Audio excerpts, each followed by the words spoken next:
Okay, then we have also here the second stage in the in vivo stage clotting process. We have here the propagation. So propagation will proceed once your initiation stage or phase has been activated.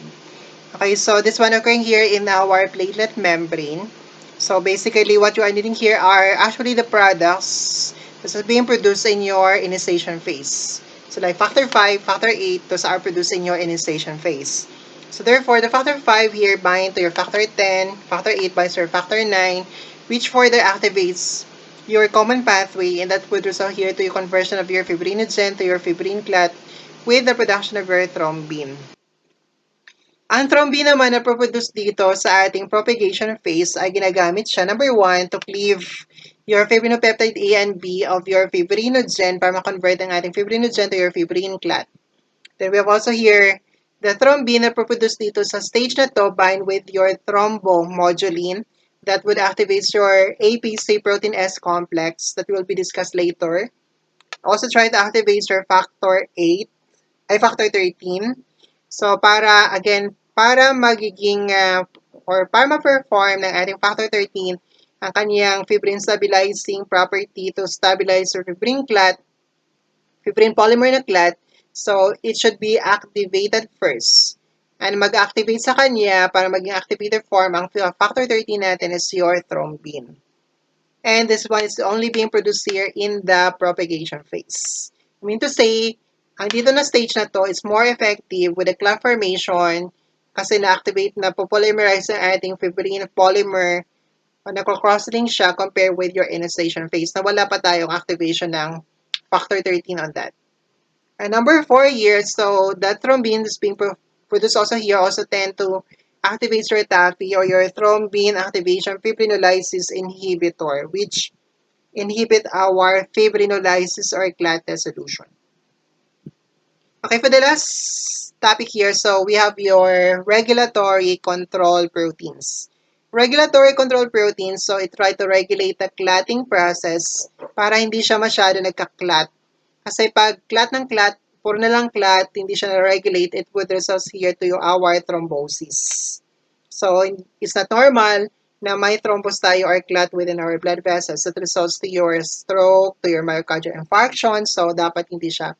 And therefore, it's being governed, regulated, controlled here by our regulatory control protein to slow down here our clotting process. In the absence of your regulatory control protein, so magiging siya, thrombotic tendency ang patient natin. So the first one, we have your tissue factor pathway inhibitor. So this one belongs to your Konitz group of your trypsin. So parang proteolytic enzyme ito. The Konitz 2 niya bind to your factor 10. So sinisira niya ang factor 10. Again, pag ma-activate ang ating coagulation factors, dapat lahat ay andon ang coagulation factors. If any one of your coagulation factors has been destroyed or decreased in concentration, hindi siya agad-agad nagkaklat. So in this case, paano siya nag-prevent ng clotting process here by inactivating your factor 10, activated the factor 10. At ang pinaka-main function nito is since tissue factor pathway inhibitor, it try to inhibit our tissue factor 3 with a factor 7 complex. And therefore, hindi tayo magkakaroon ng clot formation or so hindi ganun siya ka-activated na ating clot because of this tissue factor pathway inhibitor. Okay, another regulatory control protein. So actually your regulatory control protein also act here as parang anticoagulant natin para hindi magkakaroon ng clotting process. Aside from slowing down our clotting process, also try to prevent the clotting process. So we have also here the APC protein S, so that's your activated protein C, protein S complex. So this one is being activated here upon your thrombin able to bind with your thrombomodulin, which eventually try to activate our protein C receptor. The protein C receptor in your thrombomodulin usually found malapit siya sa ating thrombomodulin. Once your thrombin magbabind sa thrombomodulin, it will activate your protein C receptor. Once your protein C receptor has been activated, it will result here to the release of your protein C in your plasma. Once you have your protein C in your plasma, it try to bind with the protein S. Ang protein S, ang cofactor ni protein C natin. In order for that to form here your APC protein S or activated protein C protein S complex. Ano ginagawa ni activated protein C protein S complex that would prevent the clotting process or act here as our anticoagulant? It try to digest or activated factor 5 and factor 8. And therefore, pag wala tayong factor 5 and factor 8, it will not result here to the clotting process. Okay, speaking of your protein S being produced by our liver. And basically, there are two forms of protein S. One is your free, the other one is your bound. Okay, the free form here constitutes 40% and the bound form is 60%. Okay, the bound form here is being called as bound because it's being bound or able to be bound here with your C4b binding protein. Ang problem lang nito, ang nag-attach, ang nagbabind sa ating protein C is your free na form. Hindi ito makapag-bind kasi na-bound na siya eh. So, however, pag mababa ang level nito, ang ginagawa niya ay i-convert ng free to your bound. Pag wala ka ng free, your protein C, hindi siya makakapag-bind sa protein S kasi wala kang protein S. And therefore, wala kang APC protein S complex. And therefore, it would result here to your clot formation. That's why in the case of your purpura fulminans here is very common among young children characterized by deficiency of your protein S. And therefore, pag wala kang protein S, wala ka ding APC protein S, and eventually, magkaklat ang patient natin, magkaklat ang ating coagulation factors, and therefore, magiging thrombotic tendency ito.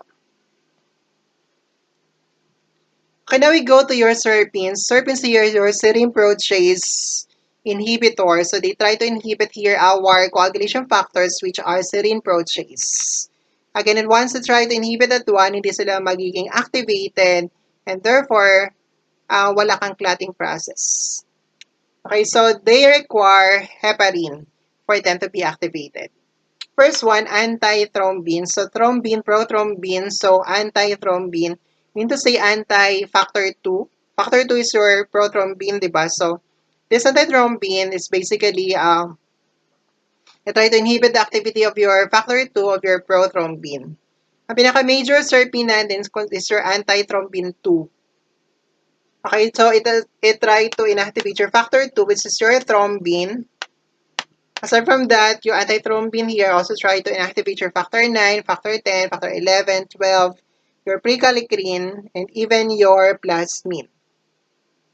And then we have here your heparin cofactor 2. So this one requires heparin for its to undergo anticoagulant property. Although lahat naman sila ng serpins natin, they require heparin for that. So ang source ng heparin natin, you can have your muscles here contains the heparin sa kanyang granules. Nagkaroon tayong allergic reaction, your muscles try to release your heparin because of the activation of your IgE na antibody. Your heparin also could be found here in your endothelial cells, basically in the form of your heparin sulfate. And then we have also here serpin in the form of your ZPIs or your Z protein, Z-dependent protease inhibitor. Okay, so basically this one try to inhibit our Z protein. Okay, requires A protein for its activation. It inactivates your factor 10A, activate the factor 10. Also try to inactivate your factor 11, only that hindi siya nangangailangan ng Z protein.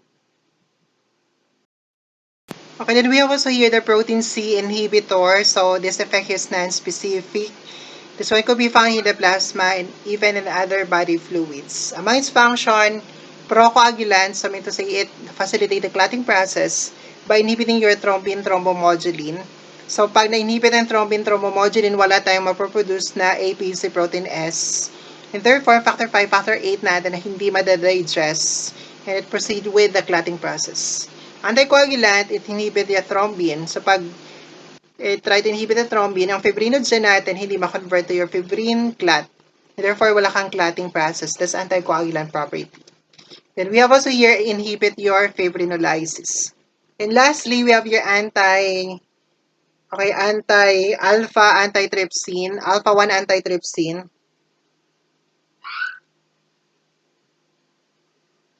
Okay, that's your alpha 1 antitrypsin. We have also here your alpha 2 macroglobulin. So they tend to inhibit the coagulations or the clotting process, but the activity of that is reversible. Okay, so that's all for this topic. Okay, thank you.